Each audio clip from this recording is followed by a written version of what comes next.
Thank you for joining us today with the Daily Bible Chapter. It is Thursday, February the 8th, 2024, and today we're reading Daniel chapter 11.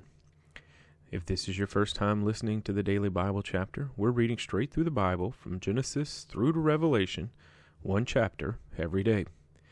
Today we're in Daniel chapter 11, and the heading for Daniel chapter 11, Warring Kings of North and South. Also, in the first year of Darius the Mede, even I, stood up to confirm and strengthen him. And now I will tell you the truth. Behold, 3 more kings will arise in Persia, and the 4th shall be far richer than them all. By his strength, through his riches, he shall stir up all against the realm of Greece. Then a mighty king shall arise, who shall rule with great dominion, and do according to his will. And when he has arisen, his kingdom shall be broken up and divided toward the 4 winds of heaven, but not among his posterity, nor according to his dominion with which he ruled. For his kingdom shall be uprooted, even for others besides these. Also the king of the south shall become strong, as well as one of his princes, and he shall gain power over him and have dominion. His dominion shall be a great dominion, and at the end of some years they shall join forces. For the daughter of the king of the south shall go to the king of the north to make an agreement, but she shall not retain the power of her authority, and neither he nor his authority shall stand. But she shall be given up with those who brought her, and with him who begot her, and with him who strengthened her in those times. But from a branch of her roots one shall arise in his place, who shall come with an army, enter the fortress of the king of the north, and deal with them and prevail. And he shall also carry their gods captive to Egypt, with their princes and their precious articles of silver and gold, and he shall continue more years than the king of the north. Also the king of the north shall come to the kingdom of the king of the south, but shall return to his own land.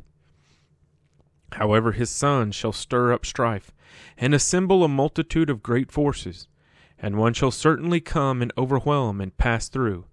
Then he shall return to his fortress and stir up strife. And the king of the south shall be moved with rage, and go out and fight with him, with the king of the north, who shall muster a great multitude. But the multitude shall be given into the hand of his enemy. When he has taken away the multitude, his heart will be lifted up, and he will cast down tens of thousands, but he will not prevail. For the king of the north will return and muster a multitude greater than the former, and shall certainly come at the end of some years with a great army and much equipment. Now in those times many shall rise up against the king of the south.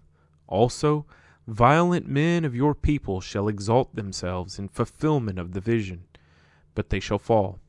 So the king of the north shall come and build a siege mound, and take a fortified city, and the forces of the south shall not withstand him. Even his choice troops shall have no strength to resist. But he who comes against him shall do according to his own will, and no one shall stand against him. He shall stand in the glorious land with destruction in his power. He shall also set his face to enter with the strength of his whole kingdom, and upright ones with him. Thus shall he do, and he shall give him the daughter of women to destroy it, but she shall not stand with him, or before him. After this he shall turn his face to the coastlands, and shall take many. But a ruler shall bring the reproach against them to an end, and with the reproach removed, he shall turn back on him. Then he shall turn his face toward the fortress of his own land, but he shall stumble and fall, and not be found. There shall arise in his place one who imposes taxes on the glorious kingdom. But within a few days he shall be destroyed, but not in anger or in battle. And in his place shall arise a vile person, to whom they will not give the honor of royalty, but he shall come in peaceably, and seize the kingdom by intrigue. With the force of a flood they shall be swept away from before him and be broken, and also the prince of the covenant. And after the league is made with him, he shall act deceitfully. For he shall come up and become strong with the small number of people. He shall enter peaceably, even into the richest places of the province. And he shall do what his fathers have not done, nor his forefathers. He shall disperse among them the plunder, spoil, and riches. And he shall devise his plans against the strongholds, but only for a time. He shall stir up his power and his courage against the king of the south with a great army. And the king of the south shall be stirred up to battle with a very great and mighty army. But he shall not stand, for they shall devise plans against him. Yes, those who eat of the portion of his delicacies shall destroy him. His army shall be swept away, and many shall fall down slain. Both these kings' hearts shall be bent on evil, and they shall speak lies at the same table. But it shall not prosper, for the end will still be at the appointed time. While returning to his land with great riches, his heart shall be moved against the holy covenant. So he shall do damage and return to his own land. At the appointed time he shall return and go toward the south. But it shall not be like the former or the latter. For ships from Cyprus shall come against him. Therefore he shall be grieved, and return in rage against the holy covenant, and do damage. So he shall return and show regard for those who forsake the holy covenant. And forces shall be mustered by him, and they shall defile the sanctuary fortress.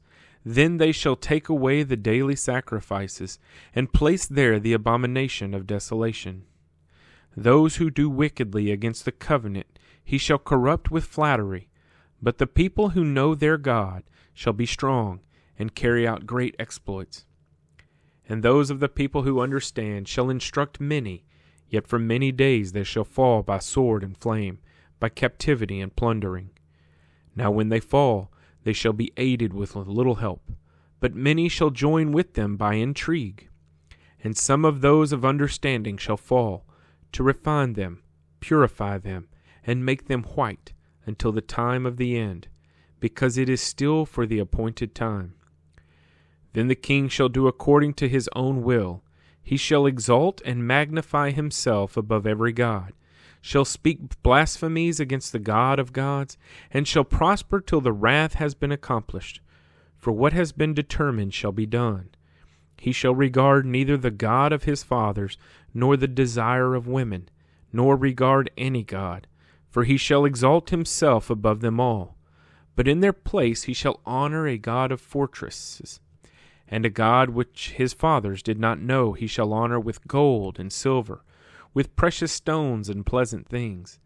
Thus he shall act against the strongest fortresses with a foreign god, which he shall acknowledge, and advance its glory, and he shall cause them to rule over many, and divide the land for gain. At the time of the end the king of the south shall attack him, and the king of the north shall come against him like a whirlwind, with chariots, horsemen, and with many ships, and he shall enter the countries, overwhelm them, and pass through. He shall also enter the glorious land, and many countries shall be overthrown, but these shall escape from his hand: Edom, Moab, and the prominent people of Ammon. He shall stretch out his hand against the countries, and the land of Egypt shall not escape. He shall have power over the treasures of gold and silver, and over all the precious things of Egypt. Also the Libyans and Ethiopians shall follow at his heels. But news from the east and the north shall trouble him. Therefore he shall go out with great fury, to destroy and annihilate many. And he shall plant the tents of his palace between the seas and the glorious holy mountain. Yet he shall come to his end, and no one will help him. Daniel chapter 11.